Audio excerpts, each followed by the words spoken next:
Alright, the test bed is mostly disassembled. I'm going to show you something. These things,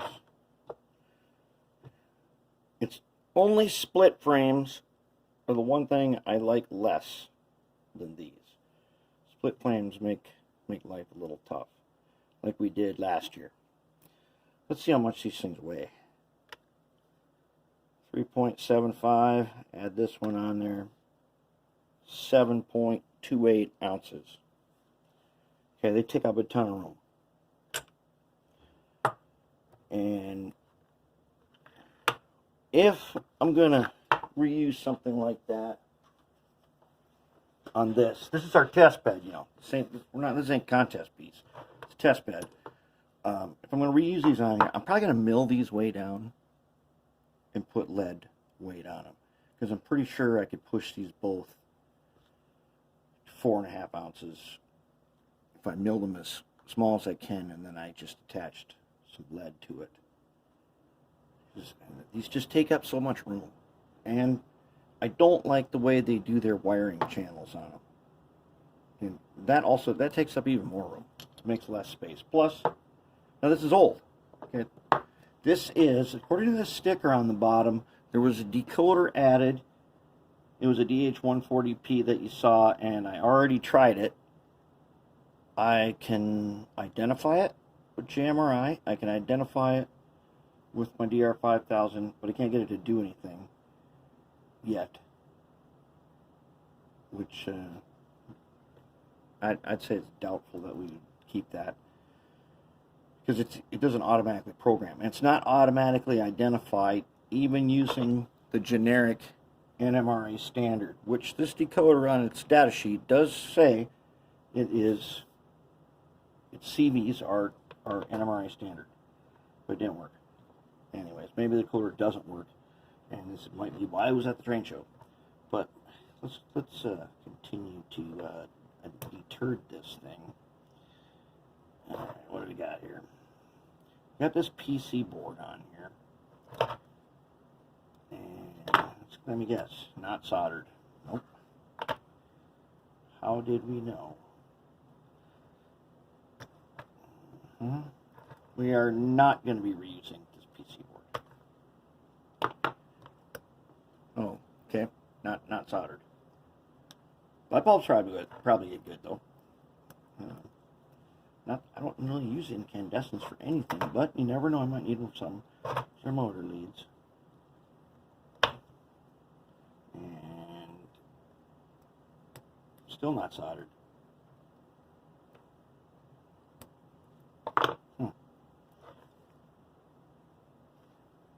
Oh, let me guess here. Let's pull all these guys out. Okay, nothing's going to be soldered. But you know, for being 20-some years old, I guess this is pretty advanced, or was at the time. It had a PC board, making it pretty clean. Okay, all right. Let's get that guy off there. What do we got to do? Squeeze him. Squeeze them and get them off here. We're not going to use this again, but hey, this little circuit board here, it's already set up with some tabs and stuff on it. We might be able to use this for something else. Let's see what we got here.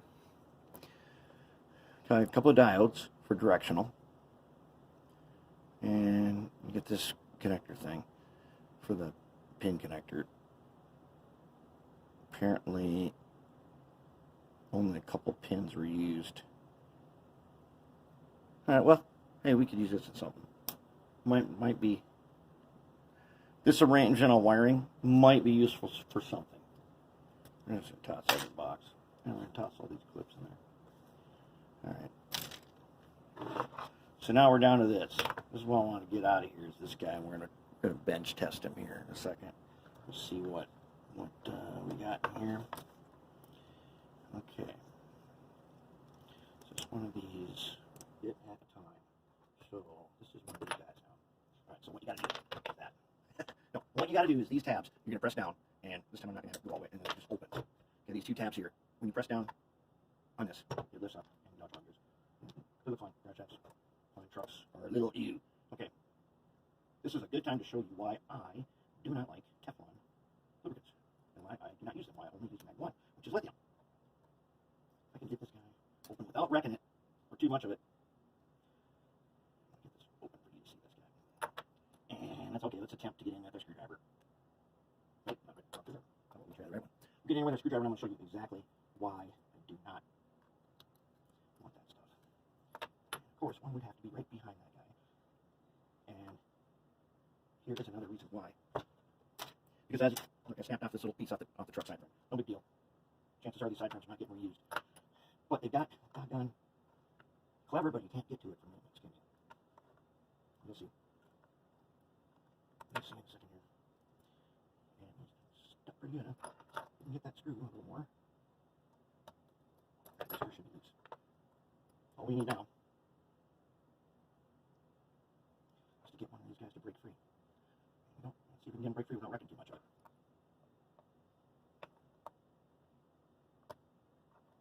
That's why I do not like that.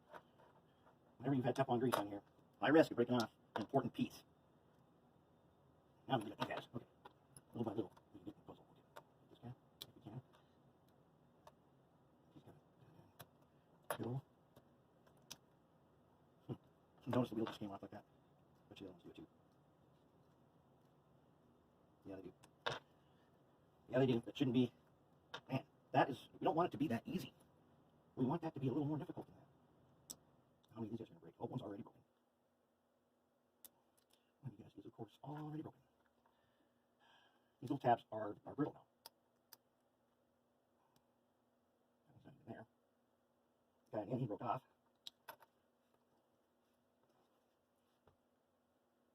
Let's see here. What I need is another arm.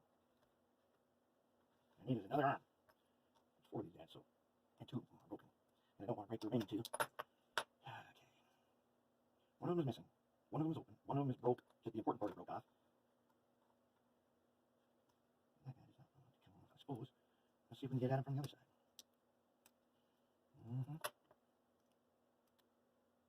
Yeah, there's another piece. Now, I could put this in the Sonic. I could just drop this in there, and it would loosen up a lot of stuff. But we're either stuck or so brittle that I can't risk part of it. Like this one's really tight, this one's really loose.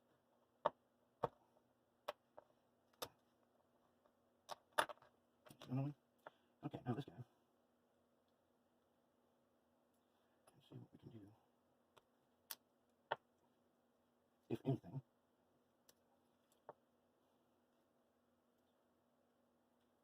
Oh, there's something. Always do something.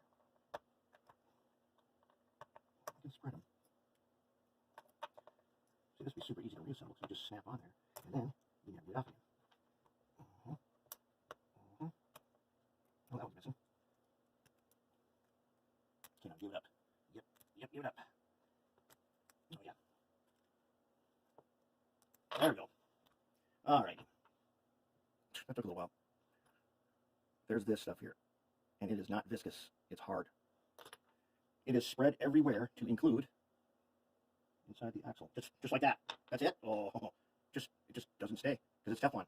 And they just come apart. I don't know how these will even stay engaged. No, they will stay engaged after we throw them in the ultrasonic. Now, there's a pin right there. If you have one of these and you're going to do this, you need to be a lot more careful of me. Remember, I'm here to scratch build every single part I can. If I break something here, I don't care because I'm going to have to make it eventually. I might as well practice. And there we go. You can see the gears. Got all that. It's a rubbery finish on them. See that? It's like rubber. But everything, it's on my fingers too now. Everything inside and out is coated with this Teflon. And it makes pieces brittle. This is slippery. This is probably Delrin or nylon, which is a slippery machinable plastic. It should be way more durable than just snapping off like that. Unless these actually come off. Nope, they're molded on there. Unfortunately, they'll be easy to put. Wait a minute. Are these separate? Really? Maybe they are separate. They have little hooks on them. No, that one's got the hooks broken off. Okay. So, yeah, we'll find out later more about this. This is not like that. This is more modern than the Atlas RSD12 we did a little while ago. And then we got these guys on there again. And there is... Now, this is a possibility for our builds. Because I can make this. We can machine this. That's one possibility. And that would be if we used an axle setup with this type of wheel. And where you can fit them in these sockets. Possibility. I have an idea that I'm going to use notched acrylic and then copper clad it. And I think that'll be even better. But that is the result of Teflon. Those wheels definitely do not sting. I'll bet. One more look. One more look. Are they engaged? Nope. Yes. Nope. Okay. So right there, two of the axles are not engaged. And this, I doubt this thing would... it would not make it through a lot of switches. It's just too far off. Alright, there we are, the test bed. And we'll get to testing this motor later. This is already getting to be 15 minutes here. But that right there is a disassembly, sort of. Kind of in the wrecking ball sort of way of a C36. Right? C36 no, it's a C30-7. Atlas C30-7. That's how you take the trucks apart. Sort of. Be more careful than that.